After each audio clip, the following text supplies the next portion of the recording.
पाण्याचं जे भांडण झालं होतं शाक्य आणि कोलियांचं, त्यातले कोलीय लोक जे मुंबई परिसरात आहेत त्यामध्ये इथले आगरी, कोळी, भंडारी हे जे समाज आहेत कराडी, त्यांच्यापैकी मी एक आहे.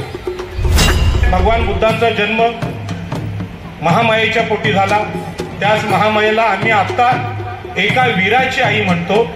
आरक्षण मागत असताना वाईट याचं वाटतं की आरक्षण निर्मात्या डॉक्टर बाबासाहेब आंबेडकरांची ते आठवण करत नाही. पण आरक्षण की या देशामध्ये जे कधी मागासलेले नव्हते, ज्यांनी लोकांचं शोषण केलं होतं, ते पण आरक्षण मागायला लागले. त्यामध्ये आमच्या ओबीसींपैकी एक नेते हरिभाऊ राठोड, माजी खासदार, ते जरांगे पाटील यांना भेटले आणि सांगितलं की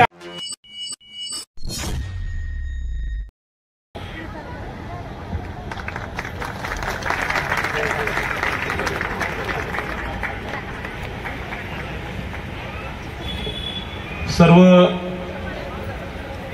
पूज्य भिक्खू संघास मी प्रथम वंदन करतो आणि आजच्या या कार्यक्रमात भिक्खू विशुद्धानंद बोधी महास्थवीर या सगळ्या भिक्खू संघाचे प्रमुख म्हणून त्यांना स्वतंत्र वंदन करतो. बंधू आणि भगिनीनो, सर्वांना जय भीम.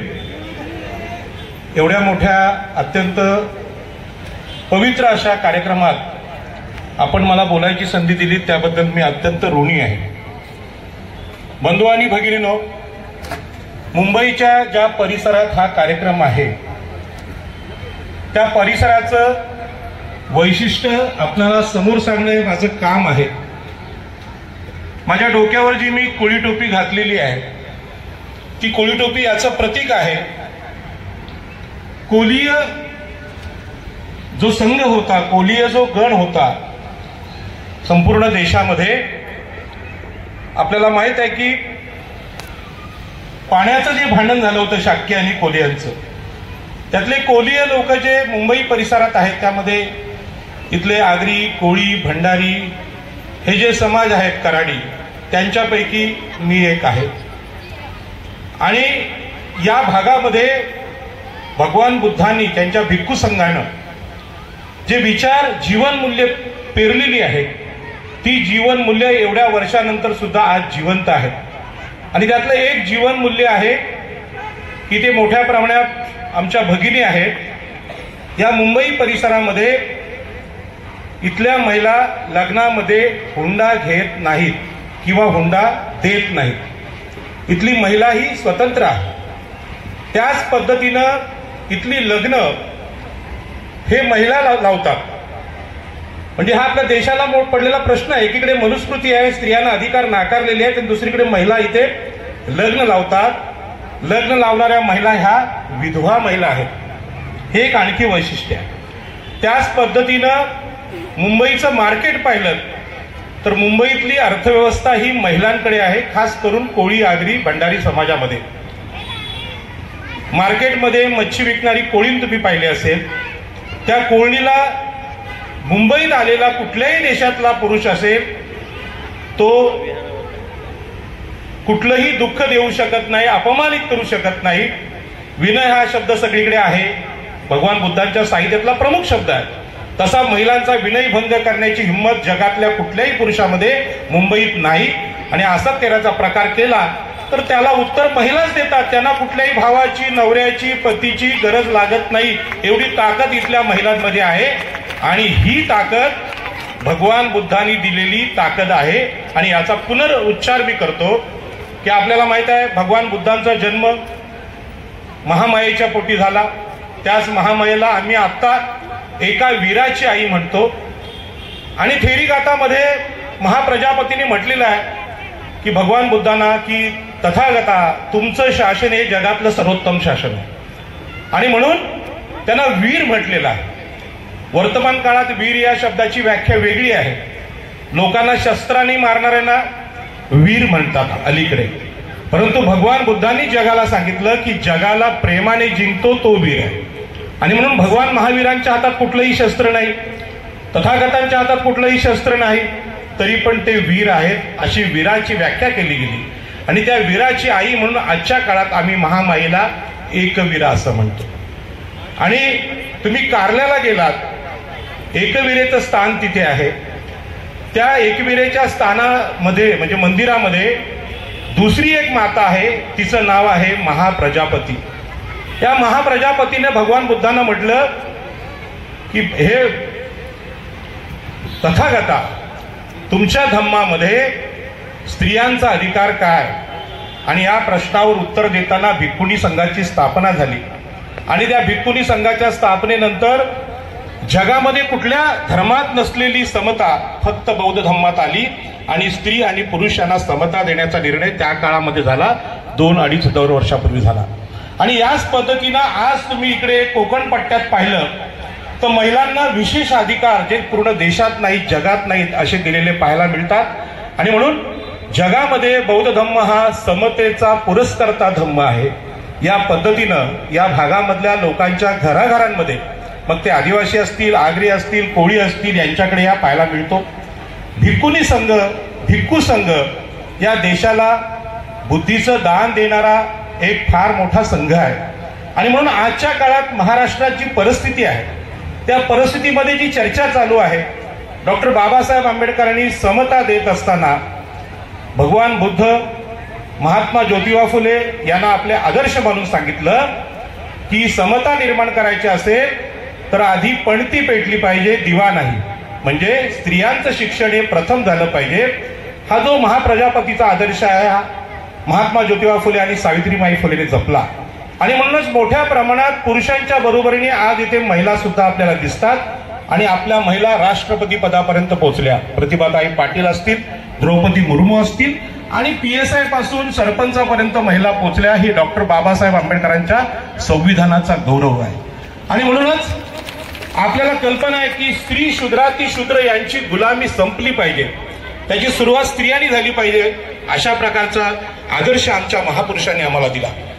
आजच्या काळात या प्रतिनिधित्वाला आरक्षण हे नाव आहे आणि आरक्षणाची चर्चा संपूर्ण महाराष्ट्रात आहे. जे पुढारलेले होते, ज्यांनी लोकांचं शोषण केलं, ते पण आज आरक्षण मागायला लागले. आणि म्हणून आपल्या पंतप्रधानांनी EWS आरक्षण, जे ओपनमध्ये होते, ज्यांनी शोषण केलं होतं लोकांचं, त्यांना देऊन टाकलं आणि संविधानाचा अपमान करण्याचा प्रयत्न केला.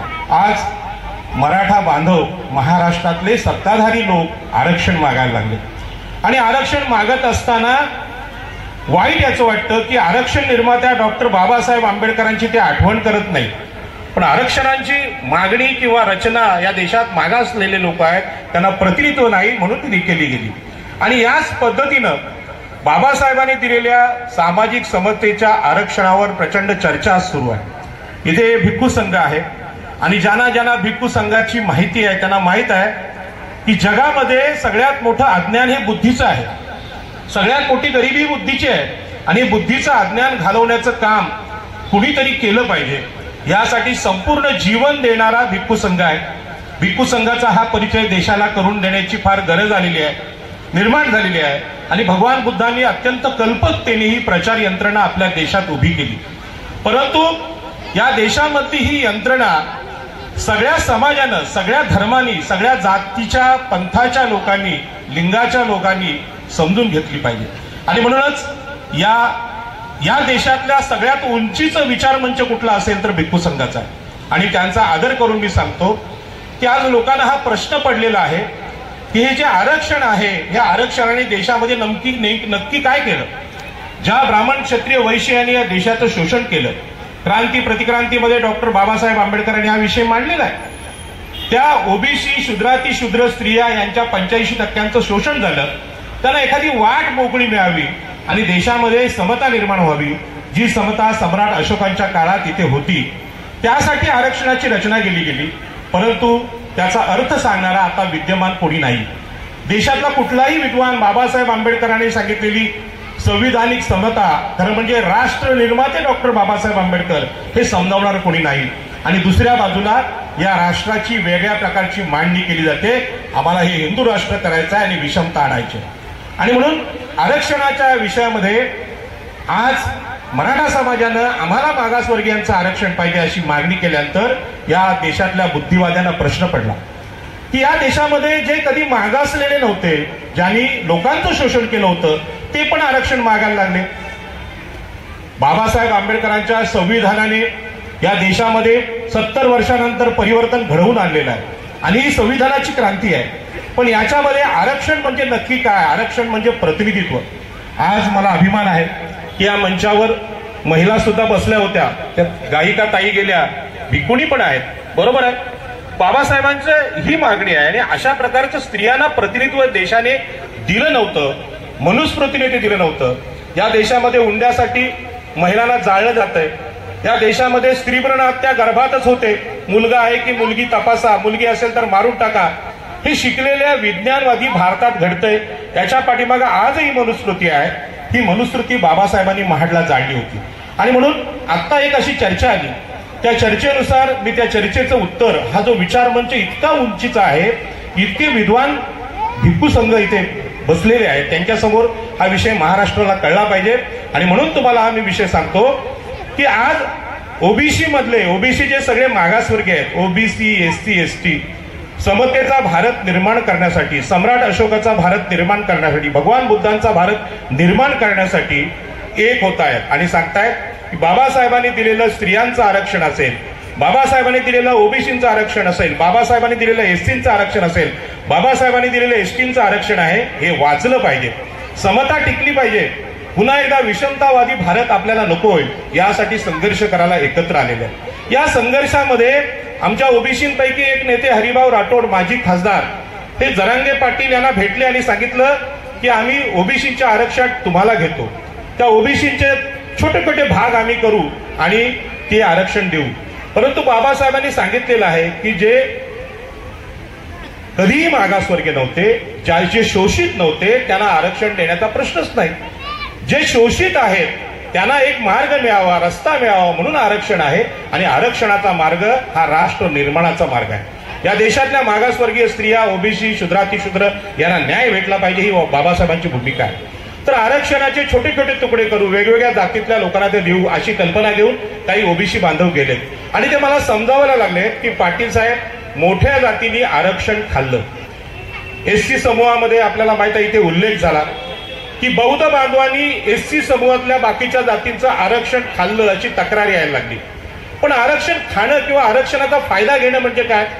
मी अभिमानाने सांगेन, मी आगरी समाजाचा, ओबीसीचा सदस्य आहे, परंतु डॉक्टर बाबासाहेब आंबेडकरांनी रायगड जिल्ह्यात कुळ कायद्याचं आंदोलन केलं, जरी शेतकरी संप केला, मनुस्मृती दहन केलं, आम्हाला जमिनी दिल्या, आम्हाला पाणी दिलं, चिरनेर जंगल सत्याग्रहामध्ये नेतृत्व त्यांनी केलं. याच पद्धतीने इथल्या ओबीसींना कुळ कायदा देऊन जमिनीची मालकी दिली.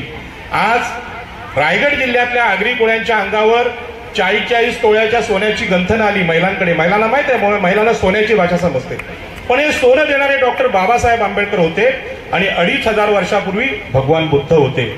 आणि म्हणून आजच्या काळामध्ये बौद्ध बांधवांची प्रगती ही आरक्षणामुळे झाली अशी तक्रार सगळीकडे यायला लागली आणि ओबीसी पण बोलायला लागले की ओबीसी मधल्या मोठ्या जाती आरक्षणाचा जास्त फायदा घेतात, तो कमी करण्यासाठी आपण त्याचे तुकडे केले पाहिजे. माझं याला उत्तर आहे की ते बौद्ध भिक्खू संघ आहे आणि बौद्ध बांधव आहेत. बौद्ध बांधवांना माहित आहे की बौद्ध बांधवांना एससी कॅटेगरीमध्ये आरक्षणाचा सगळ्यात जास्त फायदा का झाला, तर त्याने आपल्या खिशात आलेल्या पैशाचा उपयोग शिक्षणासाठी केला, आपल्या मुलांना शिकवलं, स्पर्धा परीक्षा दिल्या, म्हणून त्यांनी वेगाने प्रगती केली. पण हे करण्यासाठी 1956चं भगवान बुद्धांकडे जाणं, धर्मांतर आहे, ते अत्यंत महत्वाचं होतं. म्हणजे नुसत्या आरक्षणाने कुठल्याही मागासवर्गीयाचा फायदा होत नाही, तर आपलं कर्मकांड, आपल्या अंधश्रद्धा हे कमी करावं लागतं. आणि म्हणून सकाळी एका ओबीसी नेत्याचा फोन आला, ते सांगायला लागले की ओबीसी जातीतल्या मोठ्या जातींनी मायक्रो ओबीसीचं नुकसान केलं. मला हे सांगायचं आहे की आजचा जो बौद्ध धम्मात गेलेला आमचा बांधव आहे, एससी कॅटेगरीला बांधव आहे, हा पण अत्यंत मायक्रो होता, छोटा होता. मग त्यांनी एवढे IAS तेवढे IPS कसे निर्माण केले? तर बाबासाहेब आंबेडकरांनी सांगितलं, अंधश्रद्धा सोडून द्या, कर्मकांड सोडून द्या, यज्ञयाग सोडून द्या. हेच भगवान बुद्धांनी 2000 वर्षापूर्वी सांगितलं होतं, तेच बाबासाहेबांनी आता सांगितलं. आणि या परिस्थितीमध्ये आज देशाच्या पटलावर बौद्ध बांधव हा सगळ्यात प्रगतिशील घटक झालेला आहे. देशातल्या सगळ्या उच्चवर्गीयांसमोर ताठ मानेने बौद्ध बांधव उभा आहे. आणि म्हणून समस्त मागासवर्गीयांनी जर आपल्या जीवनात काय बदल करायचा असेल तर ते आपलं आचरण बदललं पाहिजे, ह्या मताचा मी आहे. जीवन मूल्य चांगली आणली पाहिजे, त्यामध्ये सगळ्यात पहिला अधिकार महिलांना देऊ शकलो पाहिजे. आम्ही घरातल्या महिलांना आम्ही स्वातंत्र्य देऊ शकलो तर जी महिला स्वतंत्र आहे ती स्वातंत्र्य निर्माण करणाऱ्या बाळाला जन्म देऊ शकते. आणि म्हणून मी आज इथे विचार मंचावर बोलतोय, त्याचं श्रेय मी माझ्या अशिक्षित आईला देतो, कारण ती मला रोज संध्याकाळी सांगायचे, बाळा अभ्यासाला बस. शाळेत न जाणारी आई मला सांगायची, माझ्या आईचं नाव आहे सुलोचना पाटील, तिने मला आदर्श दिला आणि मला माहित आहे की महिला बदलल्या तर देश बदलेल. आणि म्हणून याच पद्धतीनं ज्या मागासवर्गीय जाती आहेत त्यांना असं वाटतंय की केवळ आरक्षणाने प्रगती होते, ही एक अंधश्रद्धा आहे. भारतीय संविधानाच्या जोडीला बुद्धांचा धम्म असला पाहिजे, जो तर्कनिष्ठ विचार करायला शिकवतो, जो विज्ञानवाद शिकवतो, जो पुस्तकं वाचायला शिकवतो. घरामध्ये दारूच्या बाटल्यांपेक्षा पुस्तकांची संख्या जास्त असली पाहिजे, अशा प्रकारचा जो विचार आहे, दारू सोडणारा विचार आहे, जे पंचशील आहे, ते आम्ही अंगामध्ये आणलं पाहिजे, असा विषय आहे. आणि म्हणून आज आरक्षणाच्या लाभधारकांनी समस्त देशाला, स्त्रियांना 50% स्त्रियांना घेऊन, ओबीसी SC ST यांना घेऊन समतेची लढाई जिंकली पाहिजे. भारताची खासियत आहे समता. जगामध्ये पण विषमता होती, भांडवलदार आणि कामगारचं शोषण होतं, काळा गोरा वाद होता, पण एकमेव भारत असा आहे की या देशामध्ये जातीवर आधारित लोकांना शूद्र ठरवलं होतं, अतिशूद्र ठरवलं होतं. आणि जन्माने त्यांना त्यांचे अधिकार नाकारून कधीही बदलता येणार नाही अशी मनुस्मृती या देशात लिहिली गेली होती. आणि ही मनुस्मृती बदलायची असेल तर बुद्धांचा धम्म हा या देशाला पर्याय आहे. आणि म्हणून ज्यांना वाटतंय की आमचं आरक्षण ह्यांनी खाल्लं त्यांनी खाल्लं, आरक्षणाचा लाभ घ्यायचा असेल तर तुम्हाला UPSC MPSC IASच्या एक्झाम द्याव्या लागतील. घरामध्ये मुलांना लाखोंची पुस्तकं घ्यावी लागतील. आणि सगळ्यात जास्त पुस्तकं वाचणारा, सगळ्यात जास्त डिग्र्या घेणारा महामानव या देशानं मागासवर्गीयांमधून डॉक्टर बाबासाहेब आंबेडकरांच्या रूपाने आम्हाला दिला. त्यांचा आदर्श काल चैत्यभूमीवर सगळ्यांनी घेतला. मी अनेक पत्रकार घेऊन गेलो होतो आणि तिथे दाखवलं की इथे काय विकलं जातंय, तर पुस्तकं विकली जातात.